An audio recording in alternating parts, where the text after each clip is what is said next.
Andy Malafrina in the building. What is good, everybody? Pat George will be here in just 1 second. He has his diarrhea, but it's going the other way.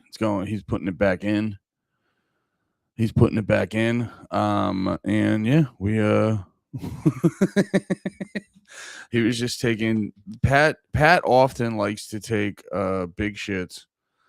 Pat often likes to take really big shits, and he sees like the long cylindrical turd leaving his body, and he just gets upset. He gets upset, and then he's like, I gotta put that back in there. I gotta put that back in there. There he is. There he is. Perfect. I was just letting him know that you get busy because you take these big shits before the podcast, and then you just see these like turds leaving your body, and you gotta go like, oh, it sucks that they gotta get out of there, and then you kind of like just put it back in for a little bit, let it go out, put it back in, let it go out, and you just kind of get lost in the sauce, and it's a ritual that gets him ready in the morning. Yeah, and I won't change. No, nor should you, because there's actually, it's funny. Steph sent me a clip of who's that really fat gay guy that just says really sassy shit and it's like unappealing, and then fat ladies see him and they just go like, oh my god, so true. Pat George. Wait, who? Pat George. Yeah. Pat George. No, wait, let me find the clip because she just sent. What'd you say? I was gonna guess more gay fat guys, but I can't. Yeah, actually, I don't know how many are like the big gay fat guys right now. I think the last big gay fat guy I knew was Ross Matthews, but he ended up losing weight, and then he's just a regular gay guy. He's just like a chubby faced gay guy. Oh, I have no idea who this guy is. That's crazy. Oh, you've never seen this guy? Nope. That's why. Oh, good. Hey, look at that. I just didn't know. Yeah, Lemaire. Oh yeah, Lemaire. No. I said gay, not pedophile. Yeah, gay, not pan everything. Yeah, Lemaire is like accidentally woke all the time.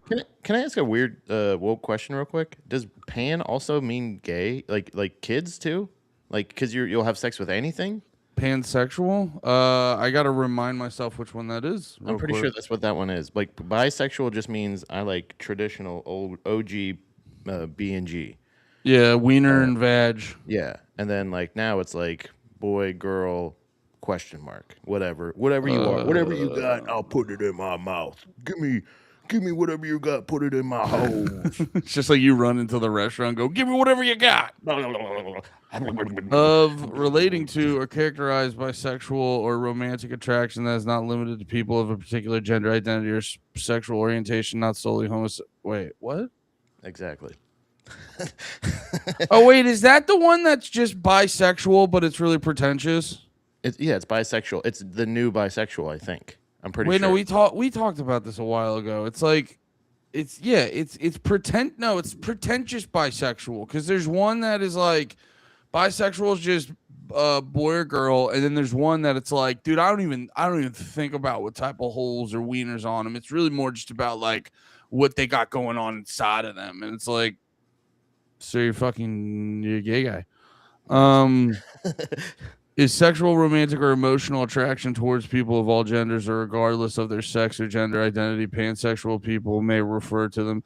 Yeah, see, this is where a lot of the like gender identity shit goes retarded, because it's like, that's just being bisexual, which is completely it's completely fine unless you're not.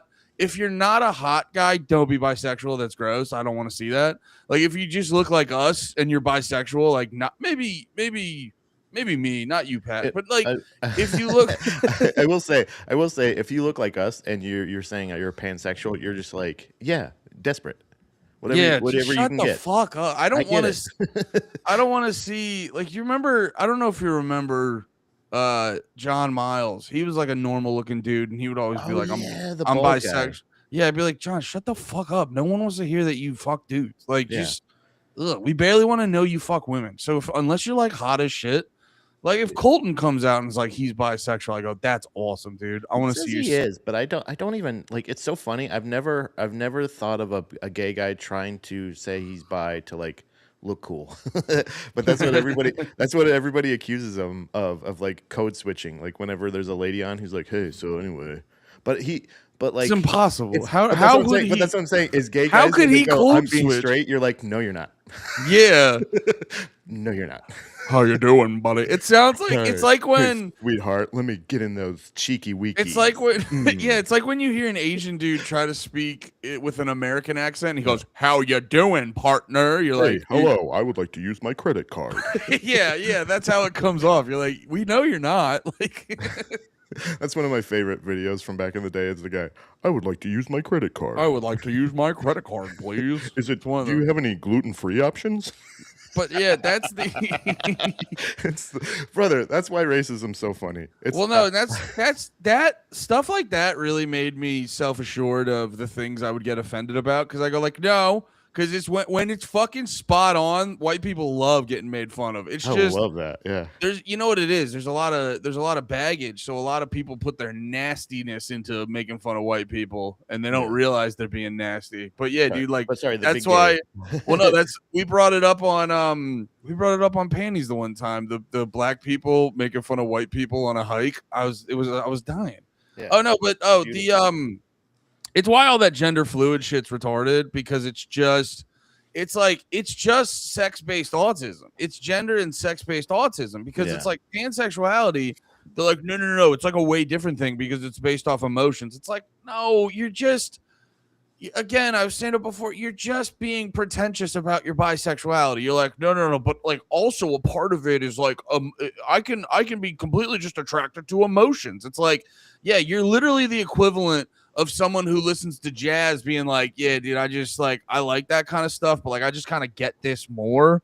So like that's what's going. It's like we're all listening to music. You just claim to be doing it at a higher level. So you're just blowing guys, but like pretentiously. You're getting it rammed up your ass pretentiously. I just want to let you know that whatever this was, I would be jamming it in my throat. Don't you worry. I just want you to know I'm an ally. But if I was sucking your cock right now, it'd be like for smarter reasons. You know what it is? It feels like almost like a dog whistle to provoke the other side. You know, the side that always goes, you know, what's next? They're going to start marrying a piece of pie or something? Or what are they going to start marrying animals? And you're like, no, but what if we identify as animals?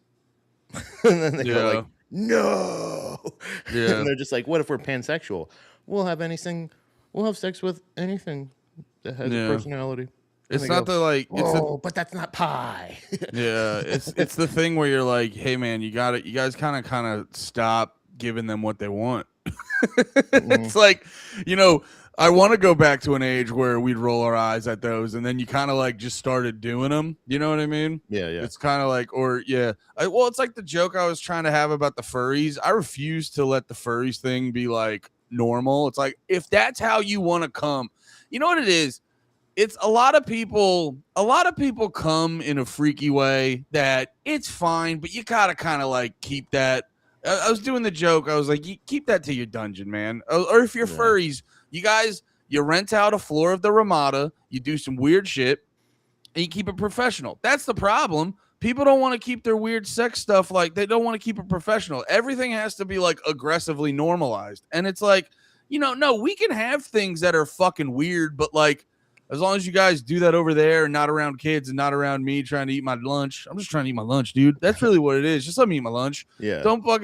I don't need a furry walking down Broad Street. Like that's weird. That's a lot. They're really testing the do it in your own house kind of thing. Like I'm okay with it, but just not in front of me kind of like mentality. They're really pushing that envelope. You know what I mean? Yeah, that's really my thing. I mean, I am an ally. This was the most boomer purchase I ever had. I bought me and Steph he, him, she, her cups because it's like, get it? Because we think that stuff's dumb. But just in case if somebody comes in, they just know. Like, yeah, just in case the woke police come in, they go like, no, I'm a gay guy. Don't worry. It's not ironic. I promise. But I interrupted the you interacted. Guy. I interacted.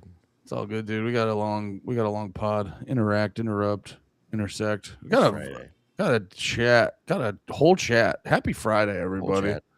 Whole chat. Whole chat. Everyone's talking. Triple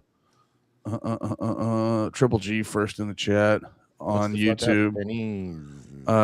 Slav first in the chat on Twitch. Racism has won today. Welcome for now. This was my favorite Nirvana song. What else should I say? Oh wait, no, that is actually the lyric. Everyone is gay. Everyone is gay. I think we're finding out. Somebody brought up the fact that like Asperger's is just kind of gone now, and then they just go nobody mentions Asperger's anymore. They just go, it's just autism. You're just not at 0 to 10. Like, what are you autism? Are you this autism? Or are you this autism? And like, I go like, oh yeah, that's kind of interesting and true. I think also it's like everything's kind of a spectrum, like that kind of. Everybody's a little bit gay. Everybody has their things that like, you know what I mean? Think that's true. Maybe not that. What was that one guy that I gotta be honest. He's probably not even a little bit gay. Well, no, you know what? There's something he's gay about. I get. What is everyone? There's something you're gay about, for sure. What is everyone's a little gay even mean? I think there's a thing where normally you would project on somebody else, but there's something you're hiding that you would make fun of somebody else for being gay.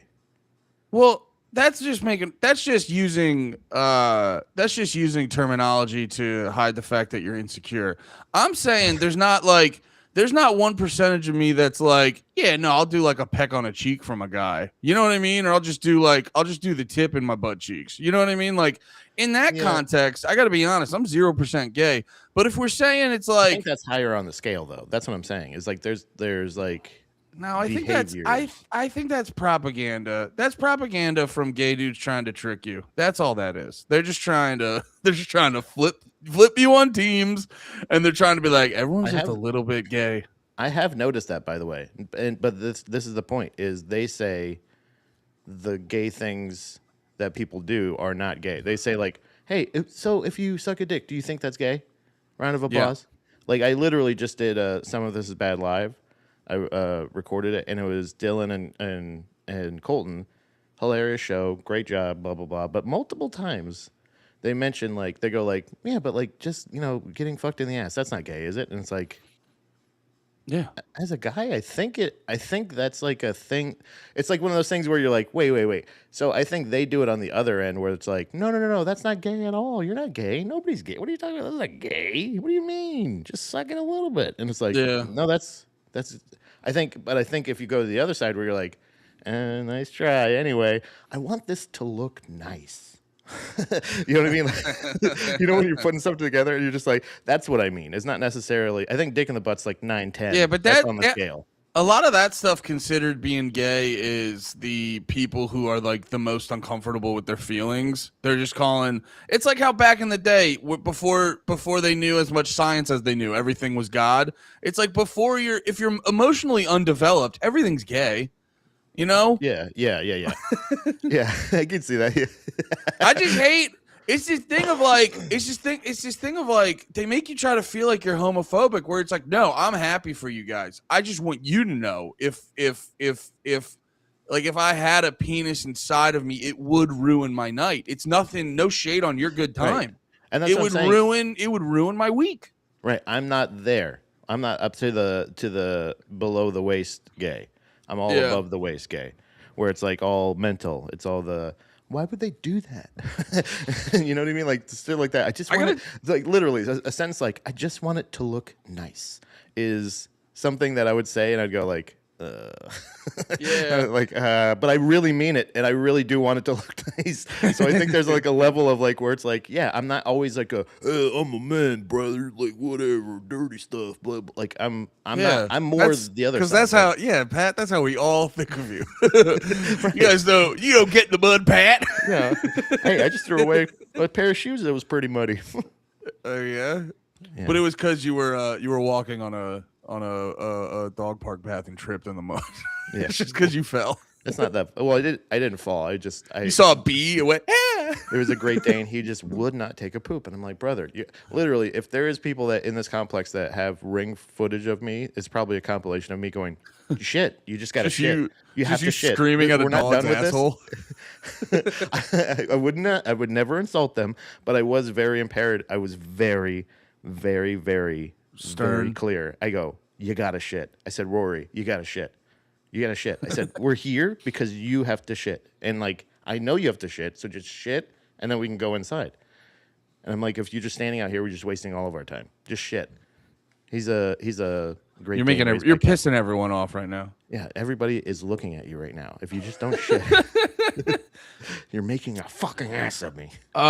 Real quick, everyone watching in the chat, if you're on YouTube, do us a favor, help out the algo, hit the thumbs up, share it on your social media, fucking force it in your wife's face. Do something. Yeah, for fuck's sake. Everyone in the world that the show that you love the most is live, and they'll love it too. Guarantee it. Guarantee. Stake your reputations on it. 1,000%. Tell everyone you know that you will bet your entire life savings that they will love this show. And mean it.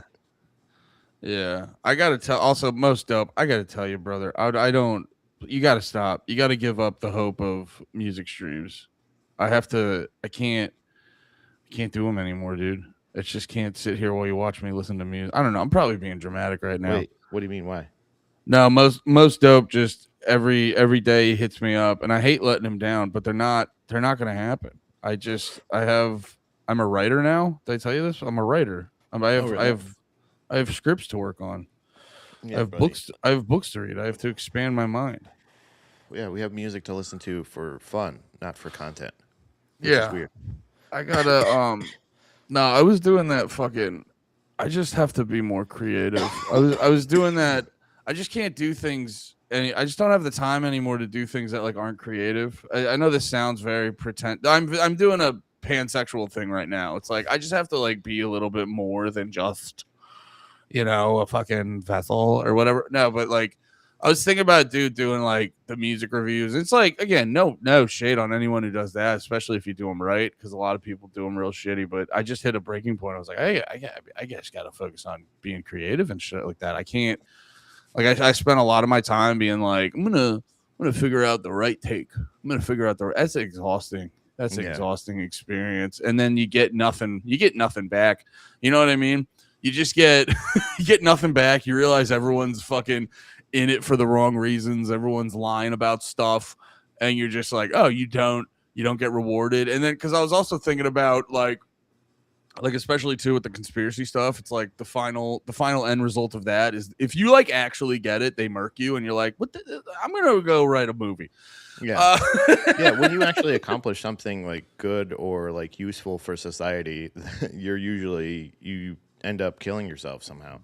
So it's like it's one of those things where it's like I don't want that. I do support all those people though. I want all those people to flourish, but I got to tell you, it's not what I'm good at. I'm really not good at like being the guy who knows things. I'm really not good at that. Yeah, I think that's the thing is like I'm not necessarily a guy that like, hey, if I give you this topic and you research it, well, like if it's something that like Colton asked me something about this, I have no idea. It's something and it has something to do with like TikTok and like algorithms and blah blah blah, and it's all the shit, and I'm like.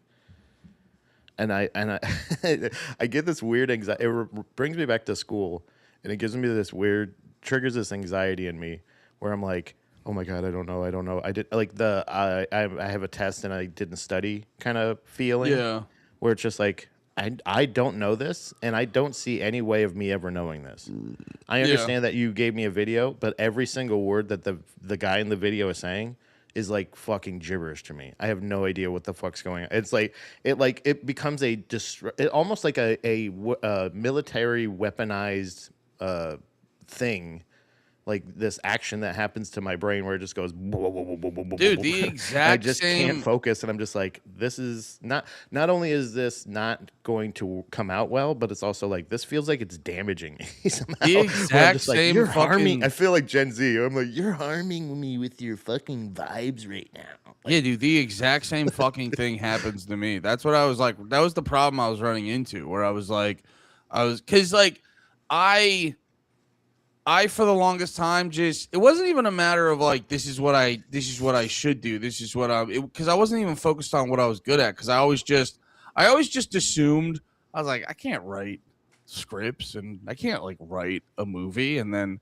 I couldn't like write a book. So I would just never focus on writing or anything like that. So I was like, well, I like watching all this shit, so I should, do podcasts and comment on it and stuff like that. And then it's just, but then, like you were saying, you kind of said it, where like all that stuff then feels like fucking school or something. yeah.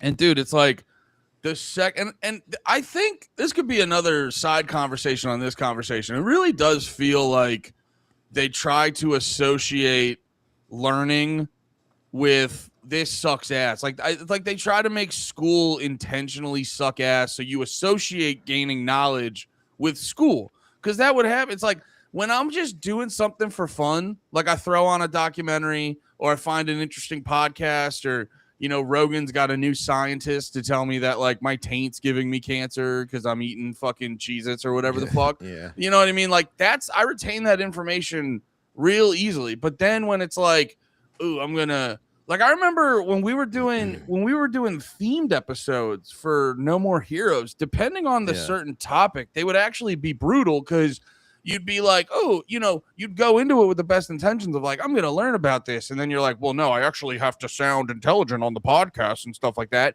And then it immediately feels like school. Yeah. And then your brain is wired to go like, oh, this is school. School fucking sucks.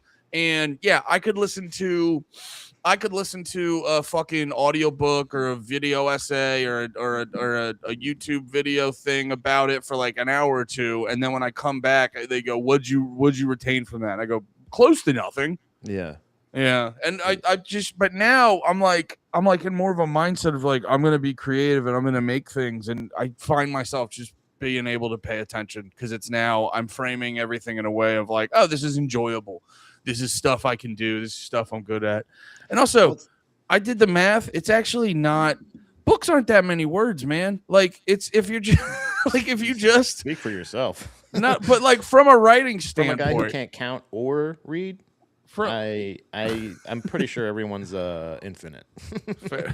And I don't know what that means. You're like, every book is minimum 10,000 pages, so watch what you're saying. No, dude, literally fucking I was doing the math and I was like, what's like the minimum requirement for like a novel? And whatever the fuck it was, I like multiplied it by 365. And it ended up, words is a lot of words. I'm sorry, 5,000 words is a lot of words, right? That's not that many words, dude. How much is oh, this is so stupid. Wait, I don't think it was. How many words is like a regular book? No, this isn't stupid. Most people don't know that answer. Okay, thank God. At least that's what I'm saying to you right now. Yeah. Until the chat catches up. How many words? And the chat's like, actually, 35, we all 35. Shut up! Shut the fuck up! Shut the fuck up! Shut the fuck up! Goddamn! I said nobody knows this. 35,000. Shut the fuck up! Goddamn it!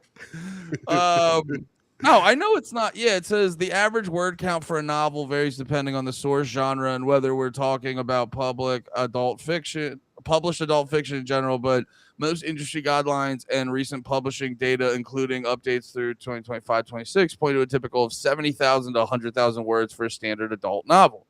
But then I was like doing the math on that, and if you go 70,000 and divide that by 365, it's like 191 words a day. And if you Pat, it's not that many. Do I even say that many? I mean, like, yes. I don't even know how many that is. Oh my God, you're rambling, over explaining ass. Of course you say that. You say that in one fucking segment on the pod. I doubt I'm even at 190 for the week. Dude, no, I did the fucking math. I was writing on a full I'm counting. Keep going. I doubt I do that in a full week. See, Holy shit, I'm then I'm counting. actually Holy shit! saying more words than I thought I was I'm saying. already at double digits. Oh my god! And then I'm just counting syllables, and I'm like, oh fuck, wait, I lost count. I gotta go back. No, dude, I was writing in my one notebook. I'm just gonna write for a whole page, and then I finished the page and I counted every word, and the page was like 200-300 words. Yeah, but it was just 2 words really. Help me, help me, help me, help me, help me, help me, help me. All work and no play make Andy a dumb boy. But no, and I was like doing the math, and I go like, oh, you just got to do that every day, and then you got to make it good. And I go like, it's actually not a crazy fucking thing to do. I don't know, man. I don't know. It's like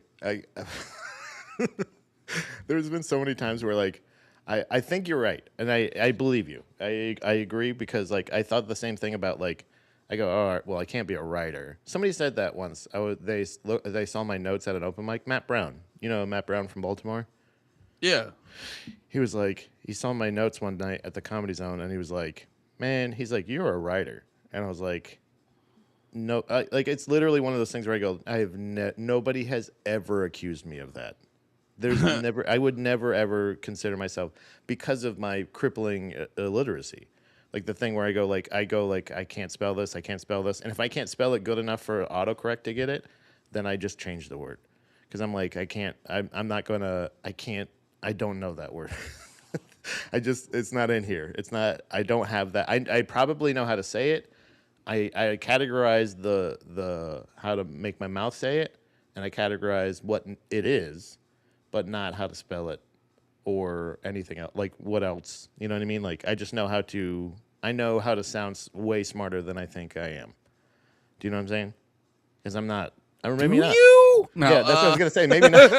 Actually, you know what? Maybe not as great as I think. But I think. Well, I'll be straight up. There is some of that is what you were just saying. That's purely just mindset. Like you've decided you're a dum-dum who's illiterate and stuff like that. What was the thing we realized when we were reading the script? It was like if I'm like performing. Oh, if I'm like guys, doing, this was, and I'm not trying crazy. to.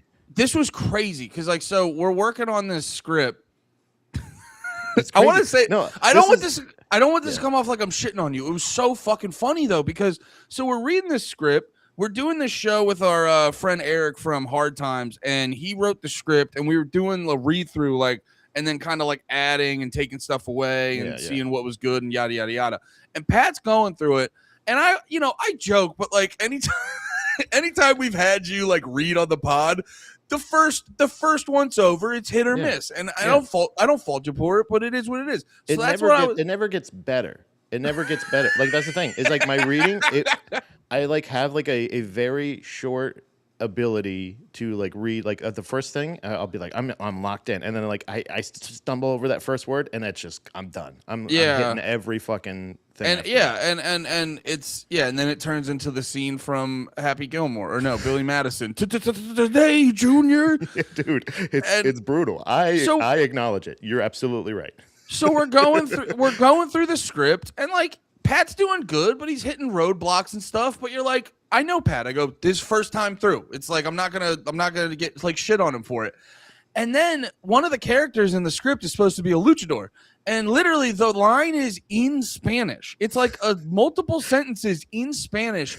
And Pat's like, oh, I'll just do the luchador character. And he just goes like, and we're like, Pat, how was that perfect? It was fucking. Literally, both of them stopped. And they were like, if you do a voice, if you perform. Yeah, we were both like, what just happened? Like it was Pat. It was unreal how much he bodied it, and we're like, Pat, I think you just have to be someone else. Yeah, like even the character I'm playing it's basically me and Andy, but like it's outrageous versions of ourselves, a la wrestling. I have to do it. I have to do it where I'm gonna go.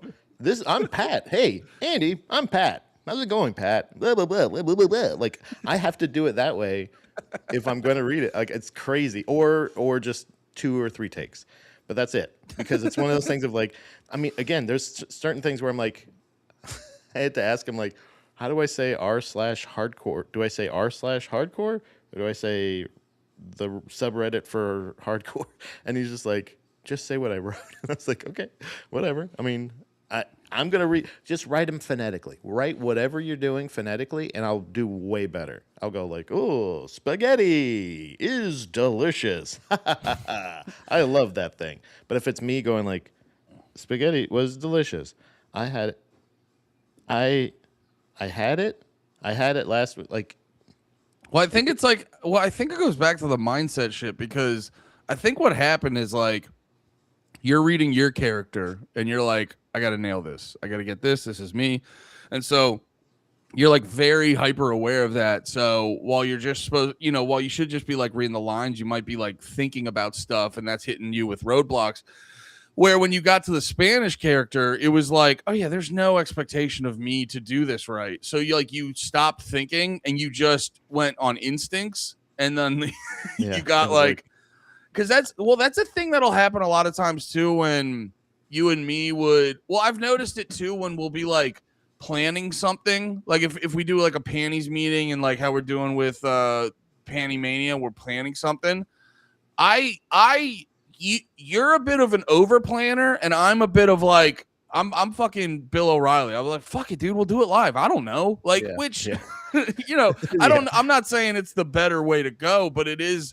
I almost lean into more just like I don't know, man. We'll figure it out, which isn't always the best. Last month or 2 months ago, this was the beginning of the year. My notes. Yeah, you're very detail oriented. I tried. I like it's, but they're and to be honest, like I actually sent a guy I work with that does like clips and stuff like that for one of the podcasts. I was like, I sent him. I've been like basically translating my notes into like a notes app, and then sending it over. And then like one time I just got lazy and I just sent him a picture. Like I sent Lemaire the notes usually for the show, and he's like, by the way, you can just send this. That's fine. And I was like, I thought my handwriting would be so terribly illegible and so poorly spelled that you would just be like, it's way better to try to make it, get it to understand through the phone. But hey, maybe I am. It is maybe just me, like projecting that on myself, kind of thing, or like.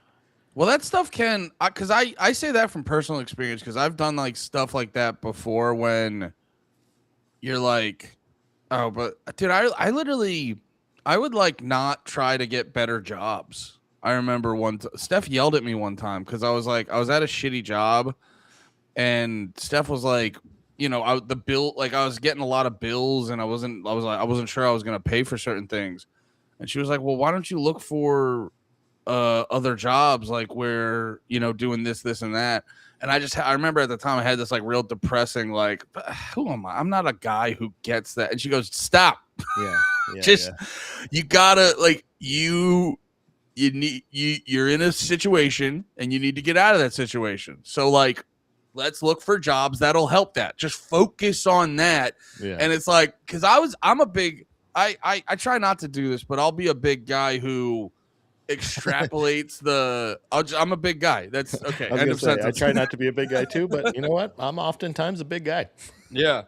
Sometimes you get booked at the Creek on a Thursday, and you're only dude in the green room crushing beers, and you're like, oh, this isn't your whole night. Cool, guys. Anyway, but no, I like feed into the static. I think I do that a lot of times. You kind of have all the static, and I realize the big productive thing to do is you don't have to consider every thought. You know what I mean? You can follow your instincts and not consider every thought that pops into your head. Also, ask for not only that, but like also ask for advice and talk to people about it, because there are other people. There are other dumb people that figure out other loopholes. There are people that like are more educated that can tell you things that will help you. Like I remember one time this guy. I mean, I don't think this helped necessarily, but I was reading this book on philosophy, and I mean, bro, I was cruising because it's something I'm very interested in. Right? It was a book about explaining free will. This is the thing. This is the dichotomy or the the enigma that I am, where it's like I am terrible at reading, even to myself or out loud. It's just a thing that's not one of my strong suits, but I try to work on it, right? And I'm explaining this to this guy because I'm like, I'm cruising, and I get to this chapter, and I'm just like, what? And he's like, well, once you get to something that you don't understand, just stop and like look that up. And I was like, more reading? That's not, I said, that's not the answer to go like, well, once you get to this part with this book, pick up a different, bigger book and then look and then read that book for a little bit. And you're like, well, why? I don't wanna. I wanna just know it. Like, but like other books, brother, this is what I don't fucking understand. Patton Oswalt's book, Zombie Spaceship Wasteland, David Cross's book, I Drink for a Reason, Michael Ian Black's book, My Custom Van. What else? I think those three are the three that come to mind that I like tore through. Yeah. I couldn't put, you know, when people say like I couldn't put it down, like or something like that. Yeah. Brother, I'd never felt that in my entire life until like my 20s, mid 20s. Well, it's because of why you wanted to read the book. And brother, I understood the story. I retained the stories. There's like it's just a thing of like I don't want to be such a fucking shithead to be like maybe just a bunch of authors fucking suck. Yeah, yeah. And they don't get my interest. You know what I'm saying? Like maybe there's like a couple of them that I'm like, actually, I just like this. Well, no, you have to accept that. You also just have to. I've had a similar thing with reading where like I got I got that David Foster Wallace book Infinite Jest, and I would like read it and it would be interesting, but a big thing whenever I'm reading books, it's kind of why I prefer comic books for for enjoyment purposes. I like comic books because they kind of like they move the story along, they get to the fucking point, and like my biggest And there's problem with like pictures. and there's pictures and there's really cool pictures. No, but my biggest problem with books in general is like I've been reading a lot more of them and I'm always just like, get to the fucking point. You guys fucking meander. Yeah. And then I looked up this, I was just kind of looking up sort of like, what are the themes and deeper meanings of Infinite Jest? And it was literally, it's like the book itself being so big is like a commentary on our lack of patience and stuff. And I go, oh, that's the point. Yeah, And then you kind of like look at it from that. But then also too, you gotta give yourself a break. Almost just even like don't even view yourself as like a fucking enigma. Just go like, oh yeah, I like this, I don't like that. And if I want, because like the reason that those like Patton Oswalt, David Cross, and all those books are easy because you go, I really want to do this. And then like when it comes to stuff where you're like, I kind of want to do this to aid my abilities and make myself better, it's more of a task than it is like an enjoyable thing to do, and you got to just like acknowledge that and go, that's okay. And then how much do I want to get to the end of this? If I do, you go, okay, then I'm going to tough through this. And then you realize like when you start doing that, you start getting a broader perspective on how these things are and how the process works and stuff like that. And then like I know for me, I always love talking about Dune. I always go back to that, and I'm like, you just kind of force yourself to like push through that, and then you start to like get it more and appreciate it more of what it is. It's just it's like, do you want to put forth that? Do you care enough to put forth that a commitment? And if you don't, that's fine. But I don't know. Like I like yeah, like when you said you're an enigma, I do think that's a big thing of almost just being like, you don't gotta.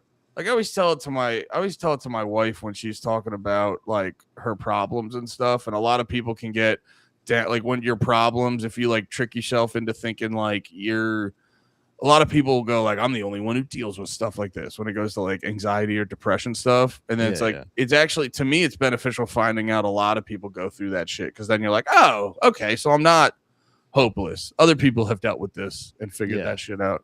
Yeah. I think just in general, like most of this stuff, like not just I guess not just the reading out loud thing, but just reading in general, or like I thought even acting or like you said, writing, like script writing or something like that. Oh, it's creative, it's collaborative. It's not really, you can have one person that kind of structures this, but like you have to know the structure of the thing. Like you have to know how to like structure a story, do all that stuff. But I always thought like, oh, that's going to be cooler because you only have to read your lines, and you're like, no, you need to read the whole script to understand the story, and Yeah. you got to do that. So it's like there's just like the point is I have to get better at reading, not the other way around. So like I just have to find more Reading stuff doesn't have to get better at you. right. Reading doesn't have anything to prove for me, buddy. Has reading ever considered figuring us out? Yeah. Hey, what about, trying to make yourself a little bit easier? Maybe, I don't know, some pictures again. Like, again, pictures help. But I think also Mick Foley's book, I kind of got through like most of that. Have a Nice Day, the first one, that had Oh, pictures. yeah.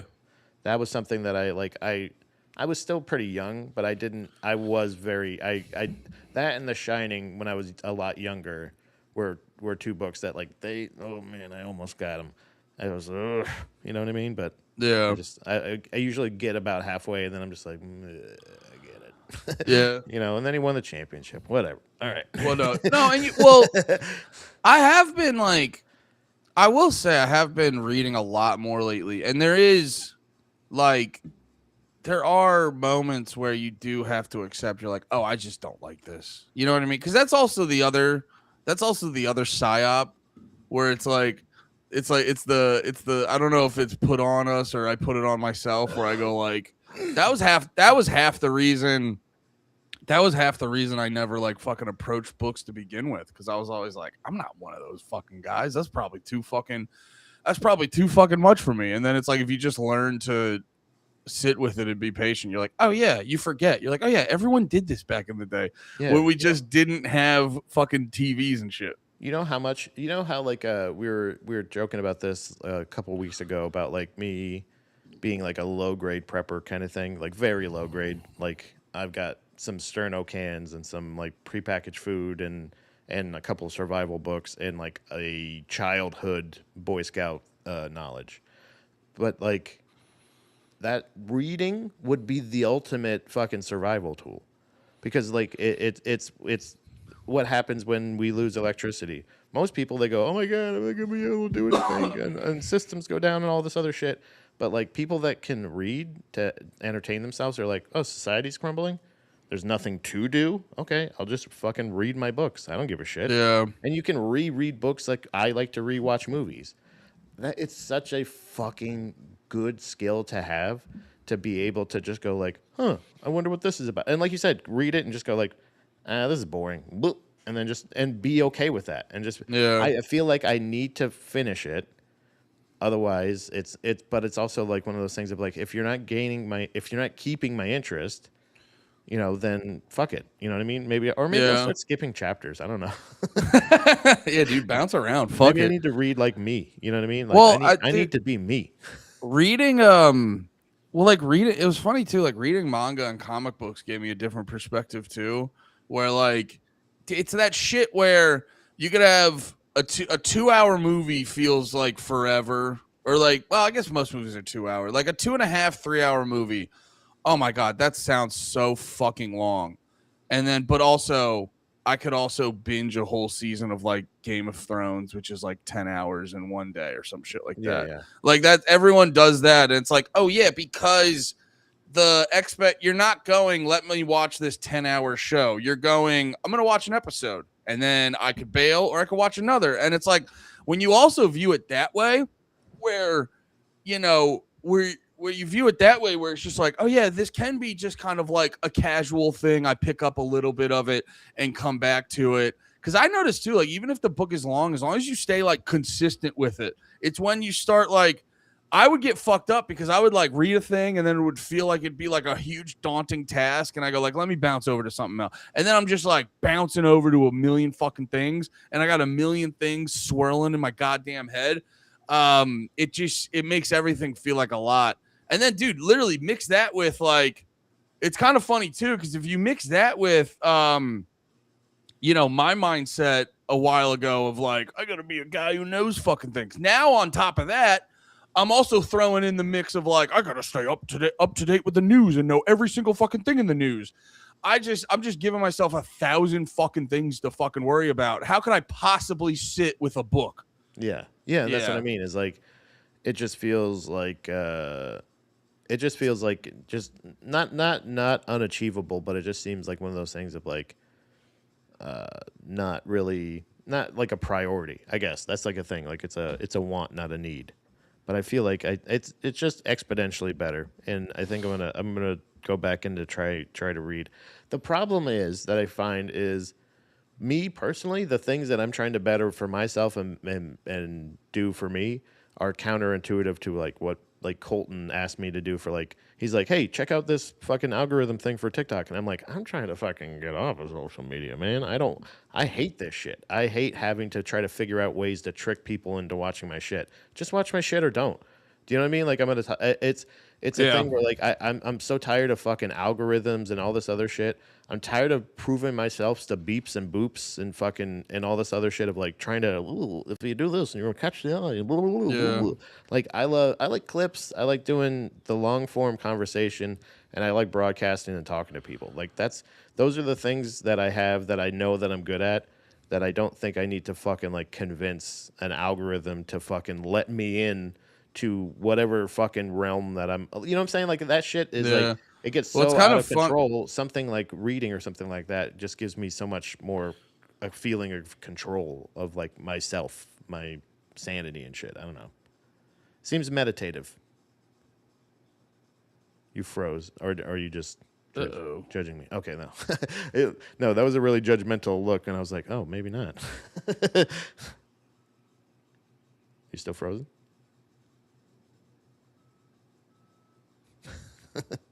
Am I frozen or is he on the main? Hello? There you go. Okay.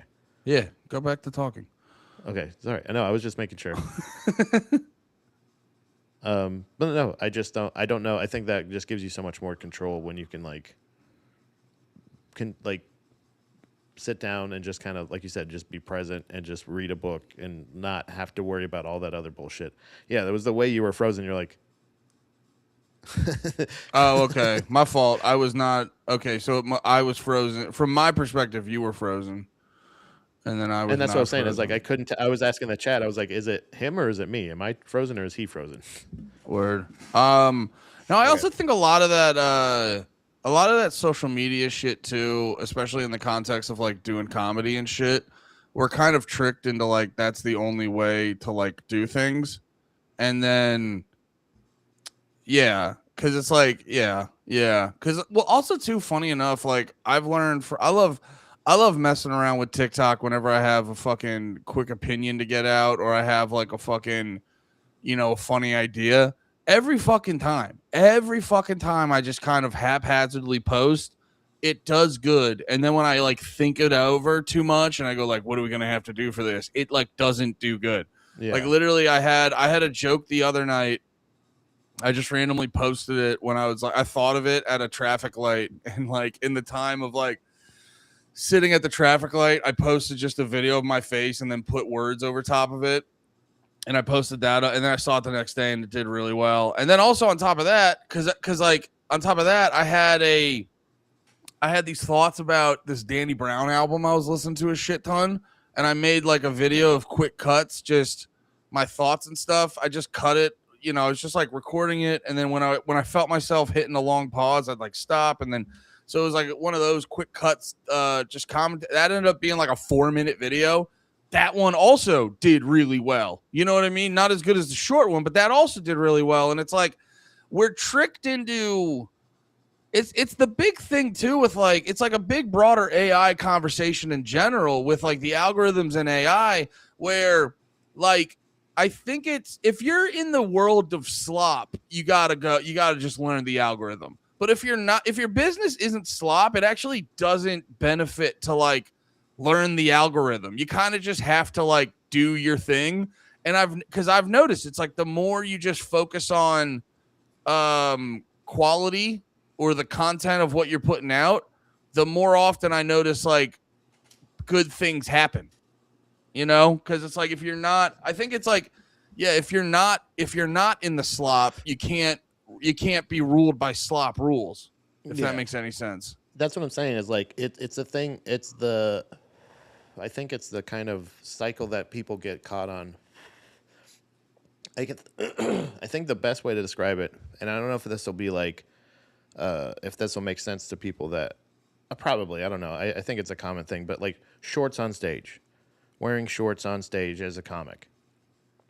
There was like, when I started stand up, that was like, that was like one of the, yeah, there's no rules, but that's a rule. You don't wear shorts on stage. Yeah. And then it's one of those things where you're like, or you could just do that and just be who you are and just kind of like continue to do that, and it's going to be a little bit harder.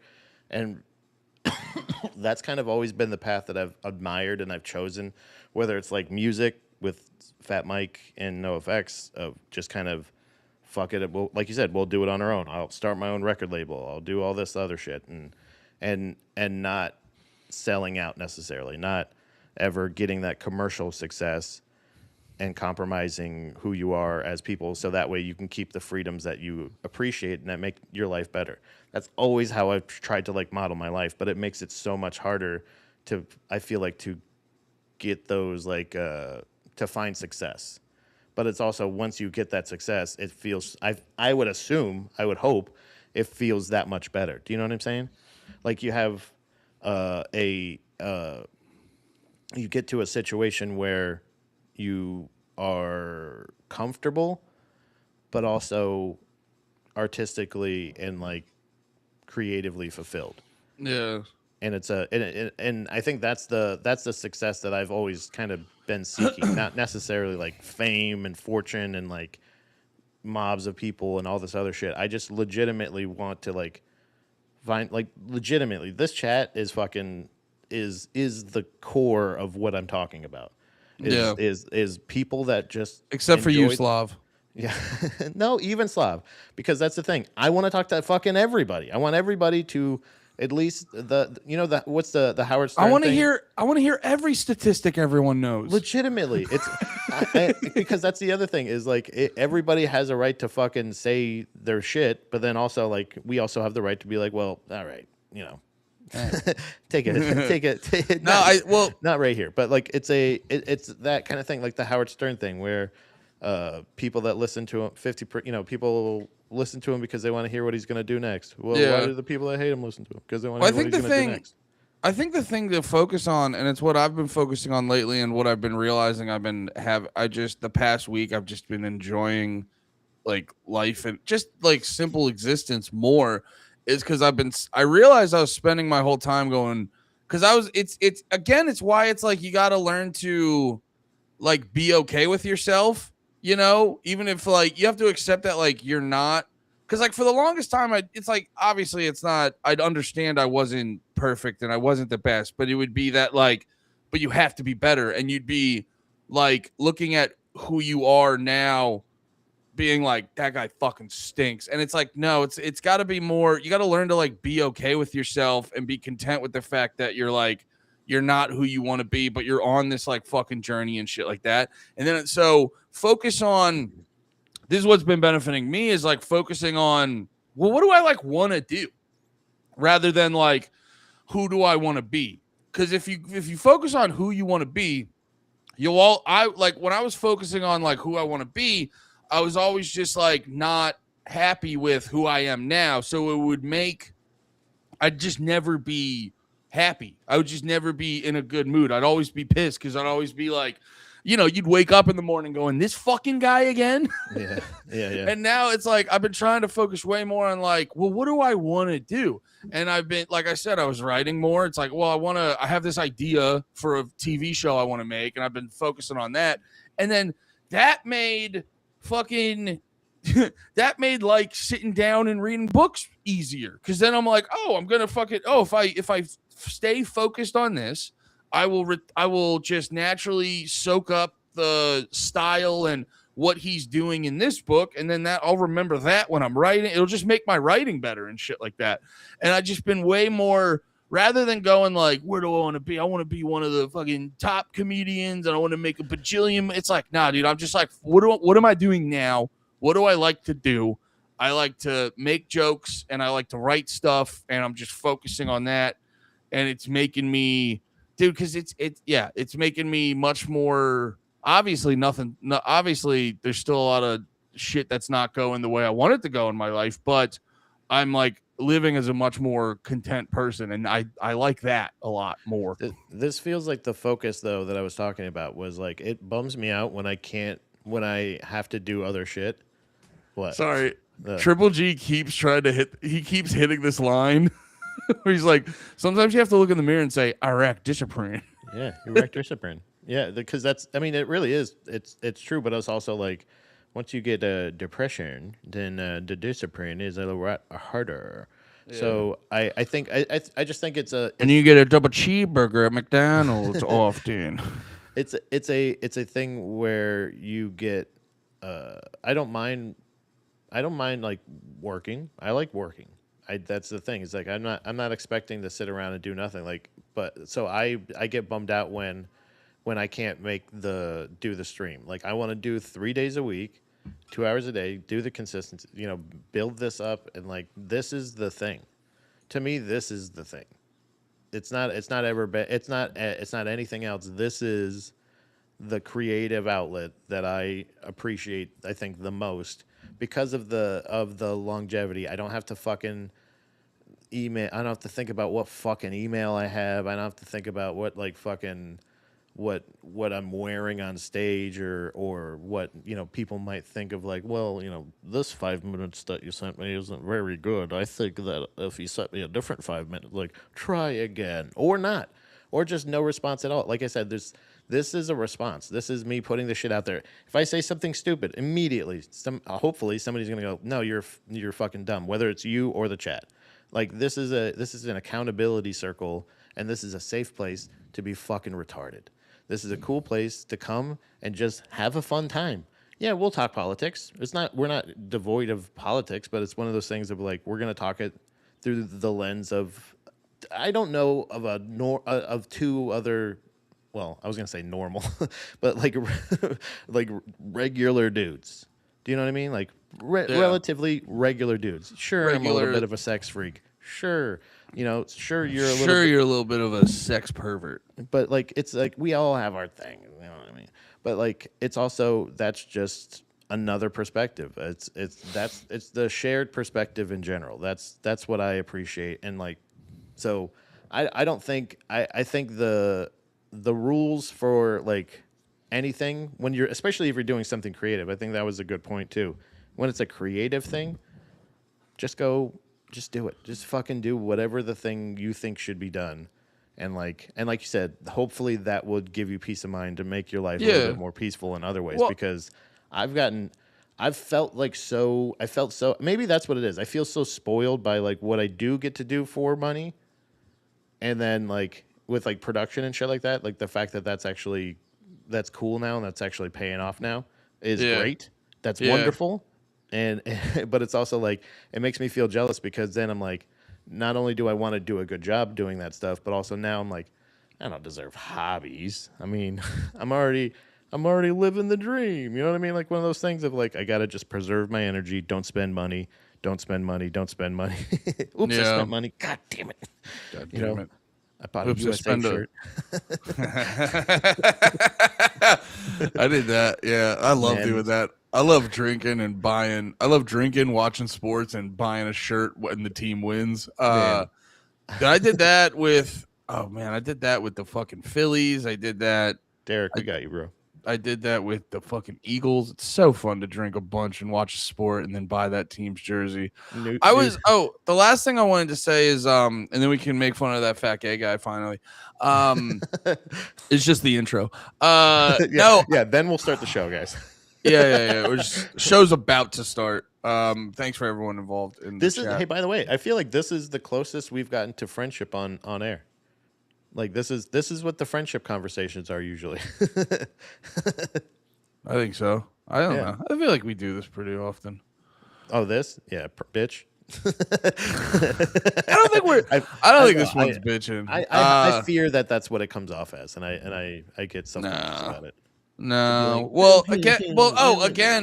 Again, like that's like the big realization I had where, like, dude, if you're just focused on like what do you want to do, and it's like you know, for me, like obviously I want to do this, but also I want to do stand up and I want to write stuff, maybe a book, maybe a movie, maybe a TV show, whatever the fuck.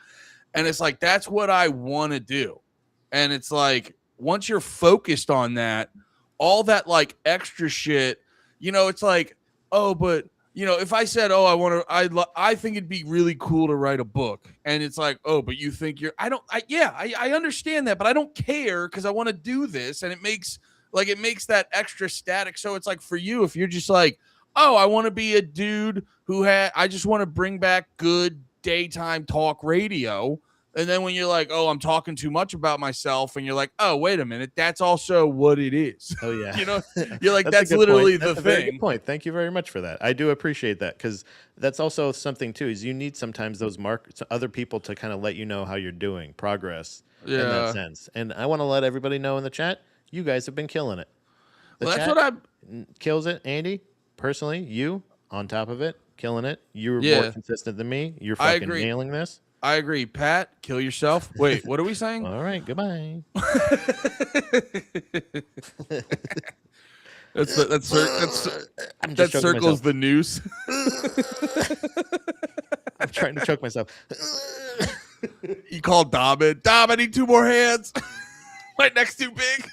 Are you trying to choke yourself again? No. Sweetie, do you need help? Oh, man. No, yeah. That's what... Wait, what was I going to sometimes you need that. Well, no, you need that perspective shared as well. You know, I was going to say too. I was realizing that where I've learned too. Also, too, I wanted to do everything on my own because it's like I was hyper focused on like being the guy, and it's like if you're the guy, you don't need help. You don't need fucking help from your friends or your peers, or you don't need any outside information. Da da da. So but now once I'm like not focusing on being the guy, whatever that means in its respective area. Like I was telling you, I had that idea for the fucking TV show, the one we all talked about, you, me, and Lemaire and Jake that one night at the creek.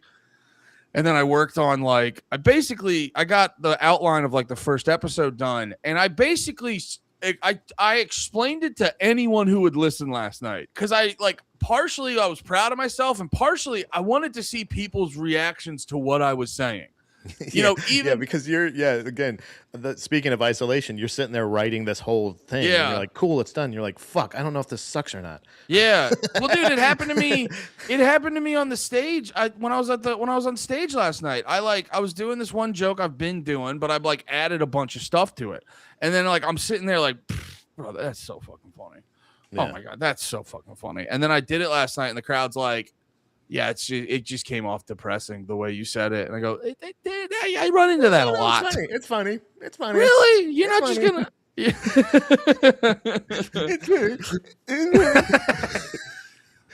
It's just like, I love writing a new joke and then there's no laughs. And you're like, this just sounds like depressing sentences when you don't laugh. Like, you should just know they're funny. And they're like, you should make them less sad, guy. Yeah. And I'm like, you're wrong. Literally, your brother. It's like I'm an artist. You're wrong. I get into such a fucking curmudgeon fucking mode anytime jokes don't work that I'm like I feel that passionately about. I'm like, and then they go like, I'll go, all right, and I go to the next one. I just audibly say, all right. Well, dude, okay. I realized I haven't.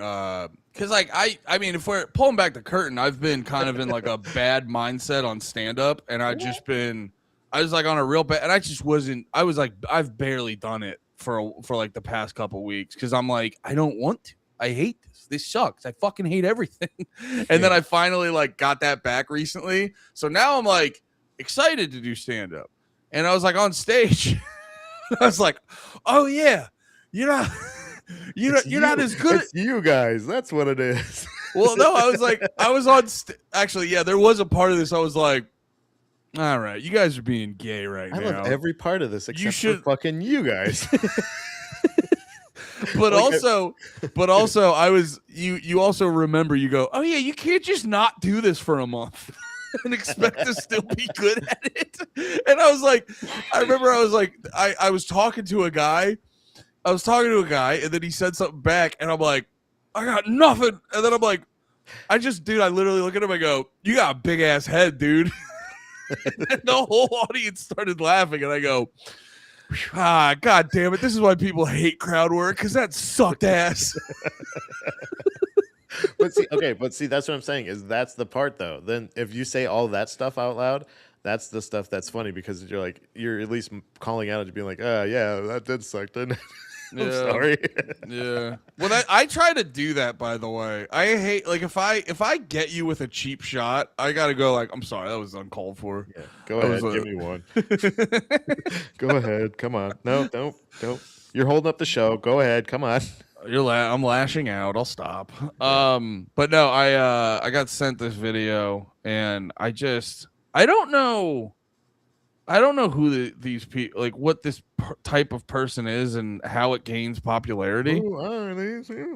Yeah, but I also too, this guy in general bothers me because he's like, what? Sorry, this person, if you're wondering, is Chris William. Yeah, if you're wondering, inventing chins we never knew existed.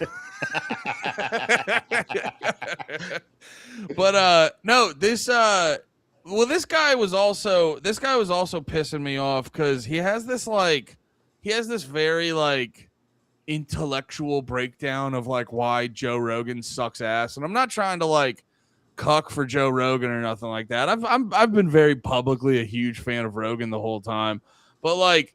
And then I just like I was like, let me see how your stand-up special is, Mr. I'm gonna tell everyone the rules of comedy, because that's what I immediately got. I was like, this guy has open micer vibes, open micer obsessed with comedy vibes, and I was like, let me check this guy, because here's what happens when you start. Hey, wait, let me bring this down. I didn't realize I was gonna do this big preamble. This is what happens a lot of times when you first start comedy. You're obsessed with comedy. So you've listened to a million podcasts of actual good comedians explaining comedy and stuff like that, and they're breaking it down and all this kind of shit. Yeah. And you don't realize you're doing it, but you're not saying things from a place of knowledge. You're just repeating what successful people have said. So you're not like wrong, but you don't have any of the skill or experience to back any of that up. Right. And that's what annoyed, because I watched the way he was like shitting on Rogan. It was so analytical and like try hard intellectual. And then I go and he got an HBO special because he knows how to work TikTok, right? And I'll give it to him too. He's had some clips that have made me laugh. I'm not saying he's never funny. Yeah. But it's like podcast TikTok clip funny is way different than stand up. And I go and I watch his HBO special. I got about 15 minutes in. And I go, oh, okay. So you're a pretty good 4-year comic, which is fine. But like, just because you're getting hyped up online doesn't mean you get to make these like big declarative statements about bullshit. Yeah. But no, this is go ahead. A business of like constant pivoting. You know what I mean? Like when we started, at least it was like, do it for 10 years, same all this material, then release a special, and then in that time frame, like I feel like everybody was like, or just get really popular online, and then you can also do comedy clubs, and it's like, dude, and then they go, oh, so it's chicken fingers, and it's like, yes, it's literally, it is sometimes the most it is a beautiful art form. I love stand up. I love doing it. And there's nothing to say that a 4-year person shouldn't get an HBO special, except for that's not ever how it was when we were there. But also, TikTok wasn't a fucking thing. Oh yeah, I'm not even here. Like, I'm not even here to like say he didn't earn it. Like he worked hard and made his clips, and HBO offered him. So just by the fact that it happened, you earned it. But just I watched it and I just go like, yeah, I've seen people be good at open mics, and that's what it amounted to. Yeah. It's like one of those things where you're like, yeah, this is a well booked local show. This is all the best local comics, kind of thing. Like where you're this is, or like that host. It reminded me than he should be. You're like, oh, because he's been doing it a long time. Like it reminded me of when you do a bringer show and you have that one guy who brought 30 people. And you're like, oh, that's why he's crushing. Yeah. It reminded me of that. And they cheer for him. Like he gets introduced for their set. I remember like how many like fucking Magoobies, goddamn funniest persons, or how many other things that I've done. Yeah. Where it's like, the one person gets announced for their set, and it's like not the normal. Hey, it's like the whoa, Kevin. And it's just like, Bro, oh great, oh bro. man, like he There's won. no It doesn't matter how good I did, he won. He just won the there's competition. Okay. there's nothing funnier though when because I saw that at Shakespeare's the one night. The dude brought the whole crowd, Yeah. and then the dude went up and he just I was like, have you never done stand up? How did you get on this show? And then they go, hey, everybody give it up for him. It's his first time. And you go, oh my God, he won a competition his first time doing stand-up? What? Yeah. And you see the audience, the best is when like you see the supportive audience just smile the whole time, but they can't even bring themselves to fake laugh at his jokes. So they're just maniacally smiling at him, but they can't. Yeah. They're just like, yes. Yeah. Oh, but Woo! I wanted to play this clip because I was just like, I don't know, because I will give him benefit of the doubt. Like they are trying to be funny, but also like they're like, but also they kind of like it feels like they kind of mean this, and I just go, I'll defend your right to say anything, man. First Amendment, defend your fucking right. I just go, I'm fascinated. Who is this for? Okay, enough preamble. Let me just play it. I'm going to try not to cry when I say this to you. Yeah. Thin people. Thin people.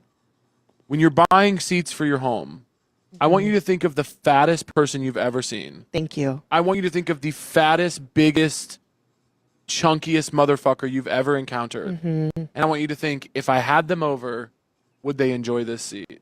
And if the answer is no, I'd like you to skip it, thin people. Thin people, if you can hear me. Thin people, if you can hear me right now, thin people. But they can. Thin you have a people. lot of thin fans, I feel. I do, and it's concerning because they are small. And thin people, your seats aren't working. No. And I'm not changing. No. I'm not going to lose weight to come over. No. You need to get different chairs. And I'm going to tell you something right now. Your little mid-century fucking furniture that you purchased, it's a hazard to me. I will break your beautiful things. Mid-mod? It doesn't mid-mod. More like, good God. I got to get the fuck out of here. Thin people. I fear the quality of gays and fat women are going down. Like this reminds me, I saw a clip earlier today where I saw a clip on Instagram. It was Naeem, and he was just being horrendously racist. But Naeem's funny, and I go like, yeah. That's fun. Yeah, he was being like a good time. Yeah, I go like, oh, because that's what Lemaire's the same way. Awful, horrendous, racist man. But God damn it, he's a hoot. Boy, and I go when he jokes about pedophilia, and it's just like, yeah. I hope he's joking. Right? Joke, he's joking. right? He's joking. If he's joking, that's hilarious. If he's not, that's horrendous. No, dude, literally, I watched Naeem posted a clip from his new podcast, and I forget the start of it. I was like, Jesus Christ, dude. And then by the end of it, I was like, all right, that was pretty fucking funny. I got to give it to him. That was pretty fucking funny.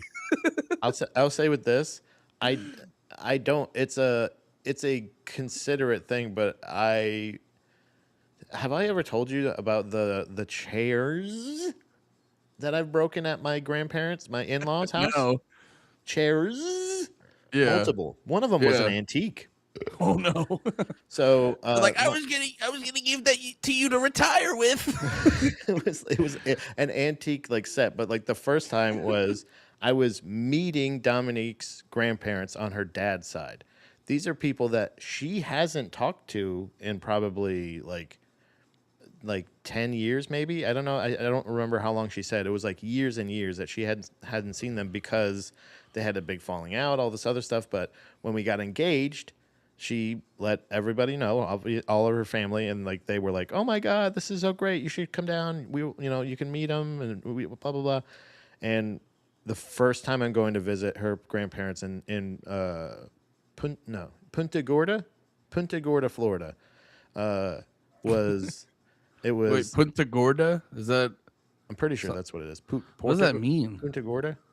Anyway, sorry. It sounds crazy, yeah. But there's they have this glass table to dinner. And by the way, we're sitting on the couches, we're chatting, I'm playing with the dog, and we're like hitting it off. They love me. Yeah. Right? I'm like, oh, this is going good. Killing it. And then dinner time, right? We go over to the dining room It's a glass top and wicker chairs with wheels. So I'm Say with wheels. With wheels, like casters, like you're supposed to be like. And remind people if they forgot. You used to be a much bigger boy. At this point, I was probably at least close to 360, 380 maybe. Okay, yeah. Like way big. Like maybe even. And what are you now? You're under like 300 now, right? I think right now I'm like 320. Oh, okay. Yeah. So, but I was even then, like at my biggest, I was 413. Yeah. This was not far like from that time. So I go to sit in the wicker chair, and there's a trick that I do where I'm like, I basically kind of just balance most of my weight on my feet. I kind of look like I'm sitting at the front of the chair, but really what I'm doing is just putting half of my body weight essentially on the chair. You're just doing like crazy wall squat thing. Brother, it the whole time. Like that's my thing. So that rules. So I and then eventually like I go to like move, like getting in and out of it is treacherous because I can't push off the table because it's a glass table. So I got to try to push off and the wheel breaks. And like everybody's sitting at the table. Everybody hears it, sees it, knows it.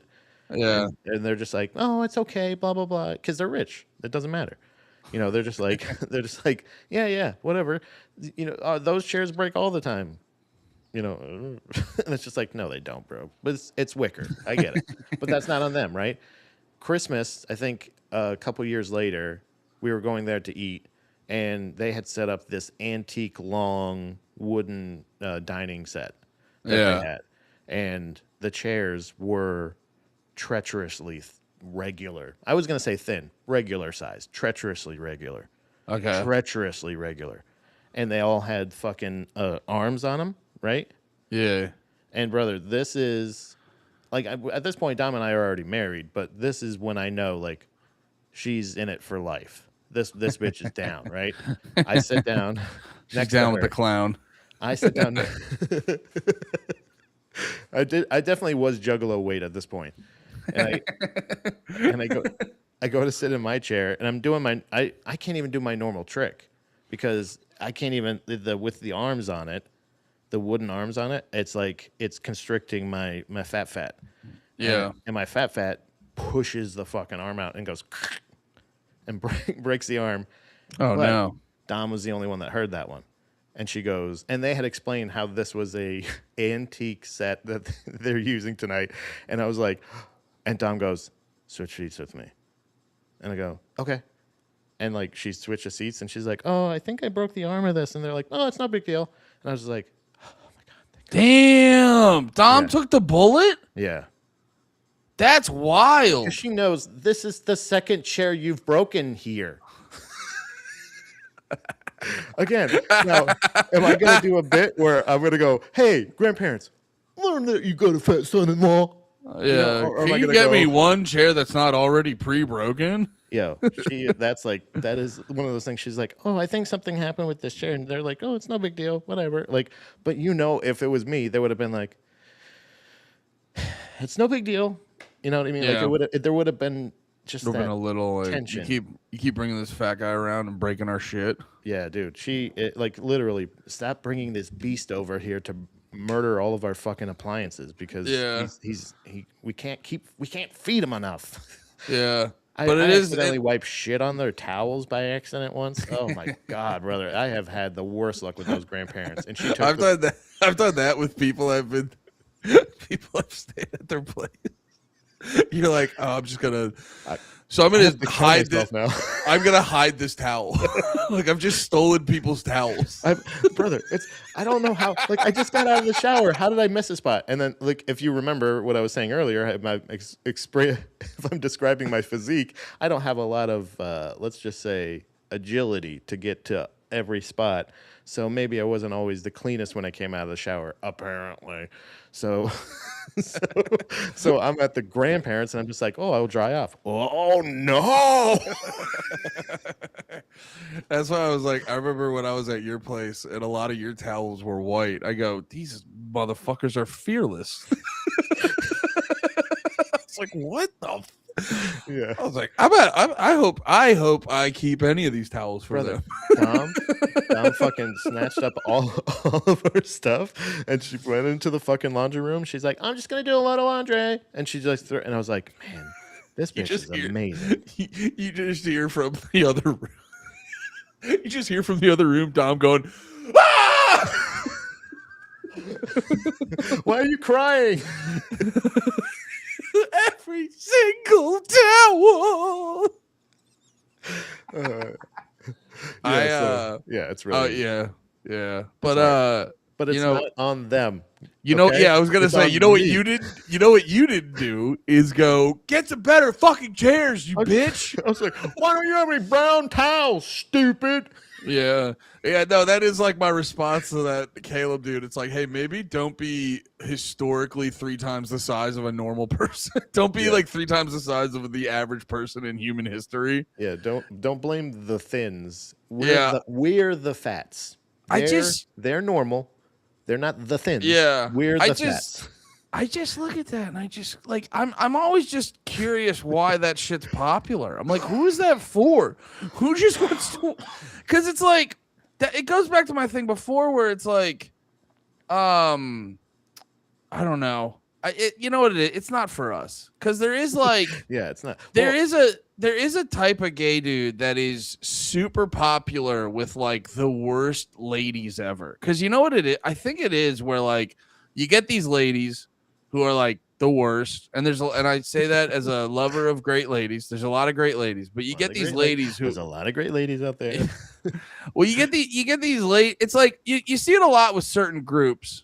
You see it a lot with like there's certain groups where it's like you get 2 types of people in that group and they coexist off of each other because you get these annoying, obnoxious ladies that don't want to acknowledge that they're obnoxious. So, and all the guys are like, yeah, you suck ass. Like, you're fucking annoying to be around because they're sort of the like girl boss. It's actually empowering to just be a fucking obnoxious asshole. And they're like, all right, so if straight guys aren't going to put up with that, you know who loves that? Gay guys pretending to act like women. And it's like they then get they feed off of those obnoxious gay guys because they're just getting like that's a dude like almost acknowledging and co-signing their behavior. And then the more obnoxious the gay dudes are, the more the women go, absolutely, brother, absolutely, sister. They just like they feed off of each other. And it's like, and you can't, I think they create this echo chamber of like, you're just jealous, you're just a hater, and it's like, nah. You have no flaws, and like that's the thing is I understand that there's a lot of things that I'm flawed at, and there's a lot of things that I also like I may not just know. Do you know? It's not even like I'm actively bad at this thing. Yeah, there might just be something that I'm not doing that's necessarily making it seem worse, or that I'm negligent or something like that. And then there's also plenty of stuff that I just don't care about. But it's ultimately you can't necessarily if every single flaw is somebody else's responsibility, then eventually you're never gonna get better. I mean, that's you would think that's obvious, but it's also like you're just basically being an enabler for like every single bad habit or behavior possible. Like, I'm jealous. Do you think I should just call him? And it's just like, and just tell him like he's terrible and just ruin their date. And you're like, yes. Yeah. It's also just like, no, you're like always the fat little devil on their shoulder. It's also it's also a misunderstanding of like what makes dudes interesting. Cause again, it's like, it's that kind of thing I think we were talking about before where, ladies do that like anything you could do, I could do better mindset where, you're just being your girl boss existence is like, I can be just like the boys. but it's like a misunderstanding where like the reason dudes get away with acting the reason dudes get away with acting the way we do, being obnoxious, being retarded, is because, dude, it's going back to the thing I was saying before. It's like you figure out that personality thing where you like be fun to be around, you be fun to drink with, or you have it. Because like I notice it with what the ladies do is they just do the mean thing, and then they're like, I don't care. It's like you're going out of your way to be a shithead. Dudes more so like, I'm retarded. I can't help but be a shithead. So I'm going to learn skills to make up for that. Cause I can't. It's like what I tell my wife with like, I just like, she'll just be like, why do you leave your socks out here or whatever? And you know, it's like, cause I just can't not. And you need to know it's not personal. Yeah. I want to try to be accommodating to your needs, but I can't do certain things. Yes, they lack accountability. It's a very good point, Triple G. I think because I'll have a similar thing. Because remember, if you remember correctly, I'm Steph and you're Dom.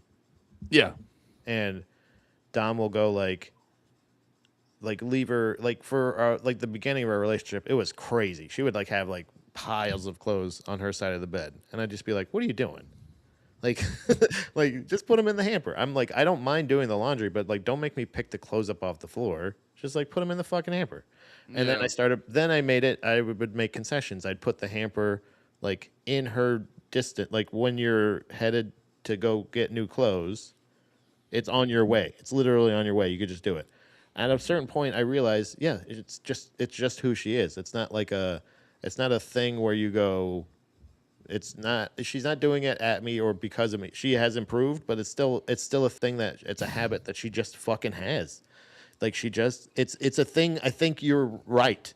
Is like, I don't think you can coach this out of somebody. You can't train this out of somebody. You can make it a little bit better, or at least a little bit more conscious of like, oh shit, sorry.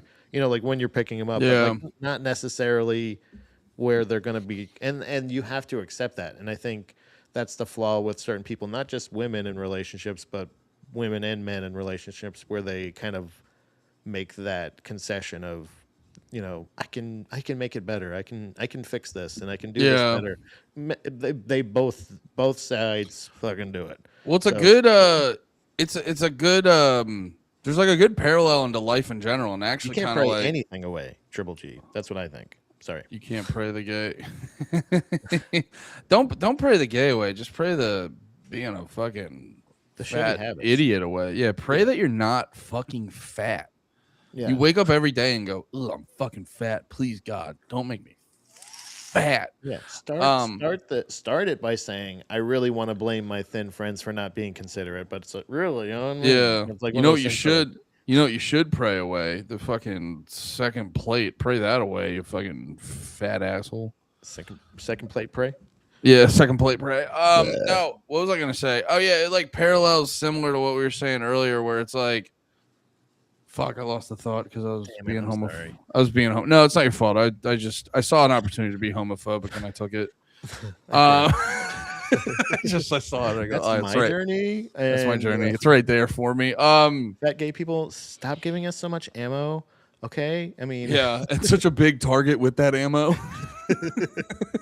Hey, as a fat gay, I just want to say, yeah, I say this as a fat gay. Yeah, we're coming to a fat gay as fat gays on fat gays.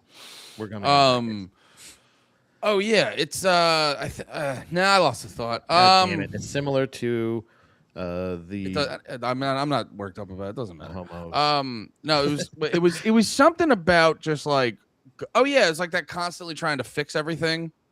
If you just kind of like, just accept things, stop trying to you'll actually get better results if you're like not constantly trying to fix everything. And then it also, it's that like fucking, it's that pre-Benzos JP shit he was always saying, Jordan Peterson, where he's like, oh, that whole clean your room shit, which really boils down to like, yeah, but also like, who the fuck are you? Like, you know what I mean? Like, I remember I remember I would get real caught up with like, I can't believe this person said this to me. And then I would also sit down and be like, yeah, but you also say mean shit to people constantly all the time. So like maybe shut the fuck up. Yeah. You're also actually like really mean. Like you actually when you feel slighted, you actually turn into the meanest fucking person in the world. So calm down. Yeah. Understand that this happens and just kind of take it with a grain of salt. Yeah. A little bit, buddy. You know? Yeah, humble yourself. Oh yeah, no, I wanted to play. I don't know if you saw this, but Johnny Knoxville had one of the most like accidentally hilarious videos. Oh yeah, I think I saw. It's so funny, dude. So I guess I don't know if this is for. I thought this was for a new Jackass movie, but then I think he's doing like Fear Factor or something. Yeah, he which I think is a very good recasting for the host. I think they did a really cool job of being like, honestly, I would argue I think Johnny Knoxville should have been in the last iteration that they did, but they needed, I guess, Johnny or what's his face, Joe Rogan to kind of bring it back. But he's hosting Fear Factor, and this is I think this is him talking about why he can't possibly film new Jackass movies. Yeah. She's asking him about what is he, because like over the years, because of getting fucked up, he can't film Jackass anymore, and she asked him about it. I don't want to get emotional. I can't. God damn, I hate when this happens. No, this is good. I was going to ask when the last time you cried was, but now. Oh, no, I it's don't all have the to. time these days. Yeah, that's CT. same. I can't mess around with bulls anymore. And that makes you emotional. Yeah, it's terrible. Her question is so honest there, and you're like, and that's bad. You look at that as bad. Yeah, that you don't get to fuck around with bulls anymore. I can't mess around with bulls. He says anymore. mess around with bulls. And that makes Yeah, you can't get in the mix. It just makes you emotional. you emotional. Yeah, it's terrible. That's her. When she says emotional, she really wants to go, so you're an insane person. You are really, truly an insane person. Because I also thought he was joking. Like I thought like maybe this was a bit or something like that. But I think also he is riddled with CTE, I would assume. And that's another thing. Yeah, he had a weird thing happen with like landing on his head or something, and he had to go through like a fucking shit ton of therapy, like electroshock therapy or something like that to get back to normal. That's also why he's crying a lot, I think now too. I think that's why he cries a lot. Yeah. Because like that's what happens after usually a traumatic thing like that. Yeah. Because you want to do it again, or because it makes you think about what happened before? No, I just want to play with them. So and I'm trying not to. Yeah. Trying not to indulge in those thoughts. It's crazy. So Johnny Knoxville wakes up every day and goes, Don't get hit by a bull. Don't. Don't film yourself getting your shit absolutely rocked by a bull. Wait, check the route. Make sure it doesn't go through any farms. Okay, good. Okay. Yeah, dude. Okay, we can go. He can't go on country vacations because when he goes out there, he's just like, look at him out there. It's like because it's amazing. It's amazing. I give her the benefit of the doubt because she asked the question I immediately thought, which was, wait.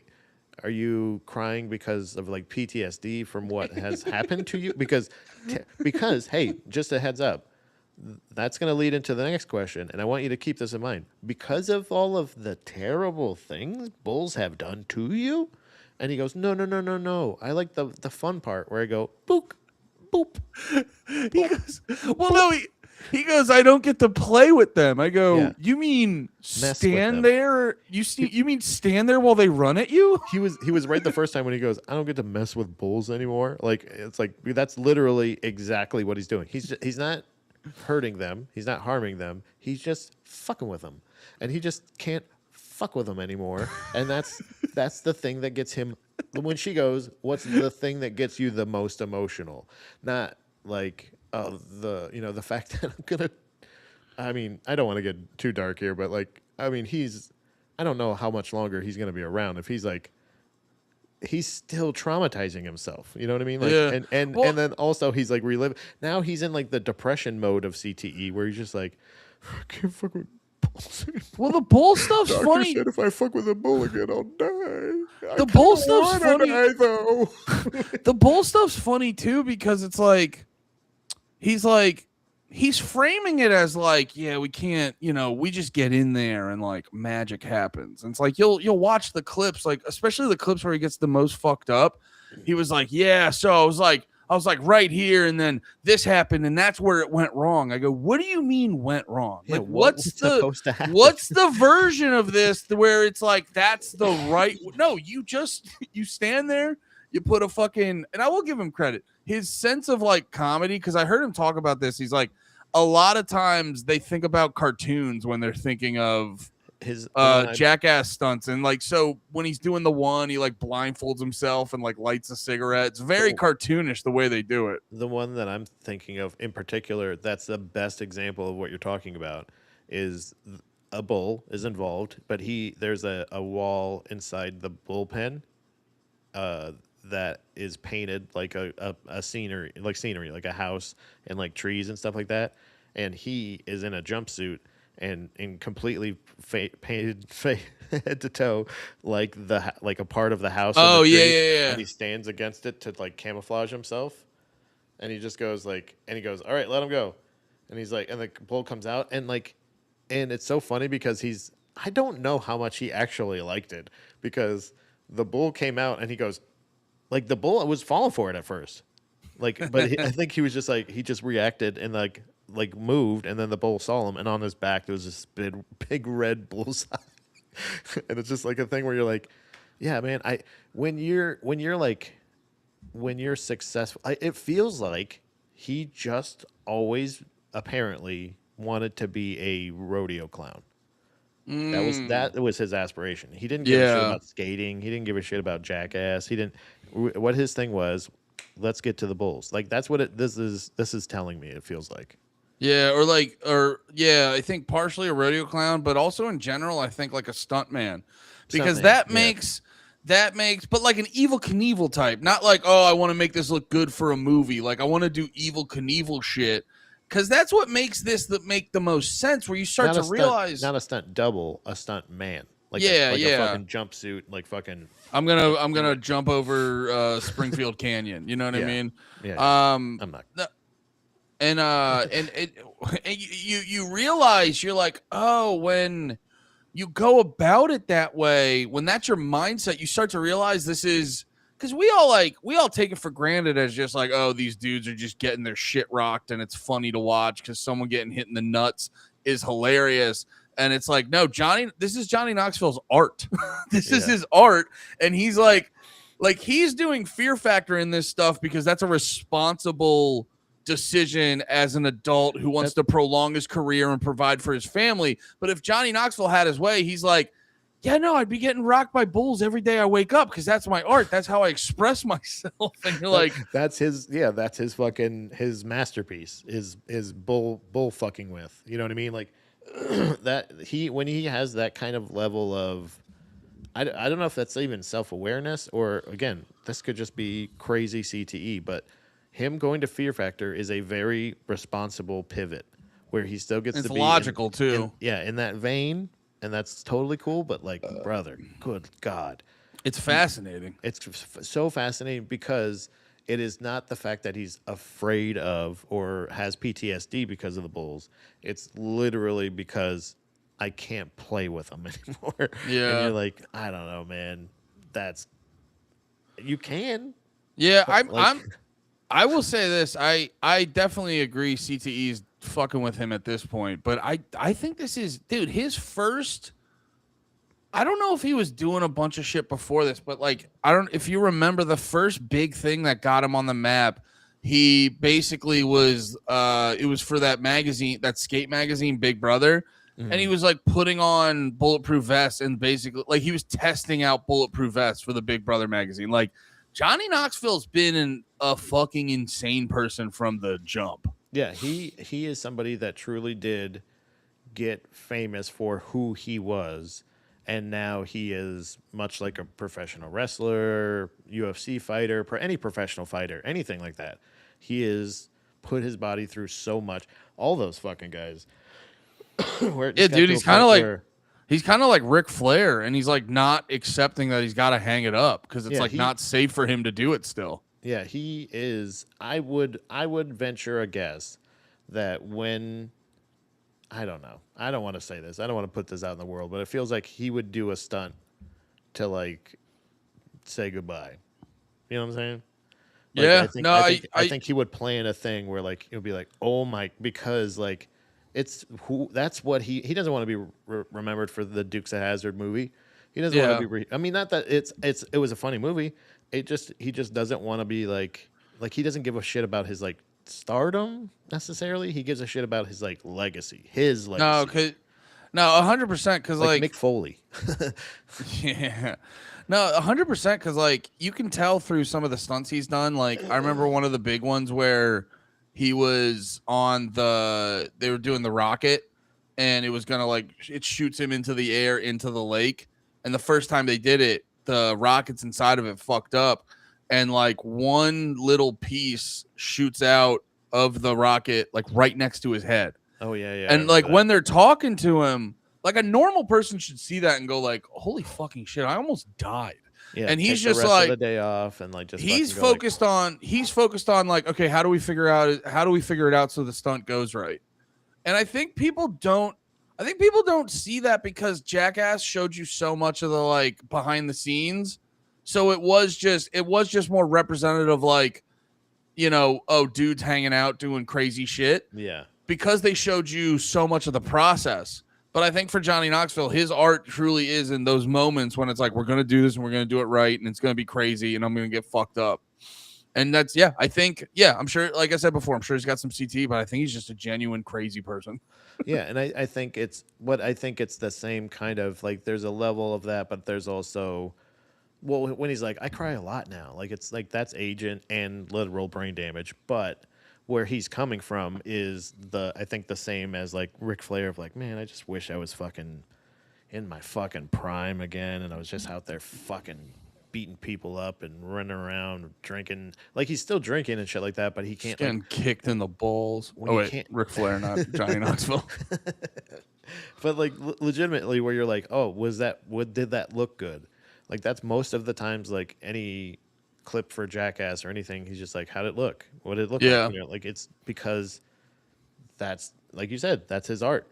He's somebody that, you know, they were in the CKY movie or videos and even some Jackass, they oftentimes reference fucking Gigi Allen and shit like that. That's these dudes grew up with 90s shot culture and they created 2000s shot culture. Jesus that's a really good way to put it. And it's also really hard to say, apparently. 90 shot culture and the shot culture. I like discipline. Hell yeah. Well, I gotta go. I gotta eat lunch. I think this is a good place to lunch. What? Gotta eat lunch. Rack discipline? I gotta discipline my butthole. I'm gonna ignore all of the good ideas that we had today, and I'm gonna continue to spiral until Monday. Touch tips. What? Bing. All right. Love you guys. We'll see you on Monday. Just a reminder, everyone in the chat, if you miss anything, you can go on Spotify, iTunes, all that shit, and you can go check out the Joe Rogan Experience and listen to a better podcast. No. Like it. Share it with Joe Rogan. Tell him he needs to have both of us on. Realize you're gay.